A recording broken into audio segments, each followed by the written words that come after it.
Consider this. Most people are reluctant to talk to someone with a disability about their disability. I think that's a fair statement. Two, the average supervisor, when someone with a disability is having a problem on the job, has a tendency to assume that that problem has something to do with the disability. What do you get when you put those two together? Well, what you get is most supervisors are reluctant to talk to people with disabilities when they are having problems on the job. What does that do? Well, first of all, the person with a disability may be unaware that they're doing anything that is a problem on the job because no one's telling them about it. The employer may be just reluctant to bring it up because what have we been taught when we were young? We've been taught that you don't bring up disabilities to people. We're not sure how to talk about it. Well, the good news is we have an answer. And the answer is really pretty simple. The answer is don't assume that when someone with a disability is having a problem on the job, that that problem has anything to do with the disability. Simply use the skills that you already have as a supervisor to deal with any employee that has a problem on the job. You bring it up. You find out why the problem is occurring, and you see if you can reach some type of solution.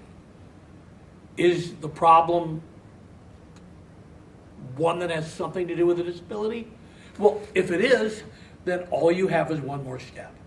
And that step is to say, well, if the problem has something to do with a disability, is there a reasonable accommodation? Is there something that we can do to take care of it?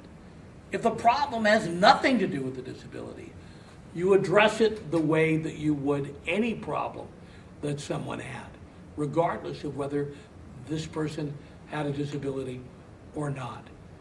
You already have all the skills you need to supervise someone with a disability.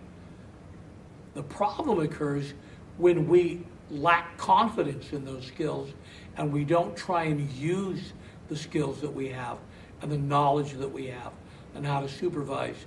And we believe that it doesn't work with people with disabilities. I want you to know that it does. The biggest issue that we're going to face is when we refuse to face the issue. As an example, imagine that you have an employee who works for you who's blind. And this employee comes in late every single day. 15 minutes late, 20 minutes late, 30 minutes late, 5 minutes late. Why is this person late? Well, many people would just assume it's because they're blind. Now, let's be candid. If I'm a supervisor, am I going to be as anxious to go to this person and say, you're late, knowing that they're blind? Might I be reticent to do that? Might I let this slide? I very well could, because I just don't want to bring it up. What happens when I do that? Well, what happens is the more they're late, the angrier I get. And the angrier I get, the more frustrated I become. So finally, at some point, they're going to be late and I just explode. I can't take it anymore. So what if we used the theory that we should address it right away and not assume that the disability has anything to do with their being late? Imagine going up to the person and saying, you seem to be late every day. What's the problem? Are they going to say, I'm blind? Well, I don't think so. They might say, hey, I'm a party animal. You know, you're lucky to get me in here at all.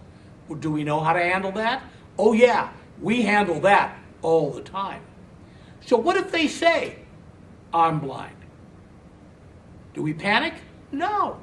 We simply say, well, what exactly about your being blind is causing you not to be able to come to work on time? And what might they tell you? Well, they could say, well, I use public transportation. I don't drive. And the only way I can get in here any earlier is to take the last bus at night and sleep in your office. You know, well, you probably say, well, that's not going to work. They might say, well, you know, I used to be in a carpool, but no one would show up when it was my turn to drive. Well, that makes perfect sense. So what are you going to say? Well, what you can say is called the interactive communication process. You can say, is there some solution that we can reach here? Can you work later in the day? Can you take less time for lunch? Can you work an extra day every leap year? Can we adjust your schedule in some way to fit public transportation? What ideas do you have that are going to work for you?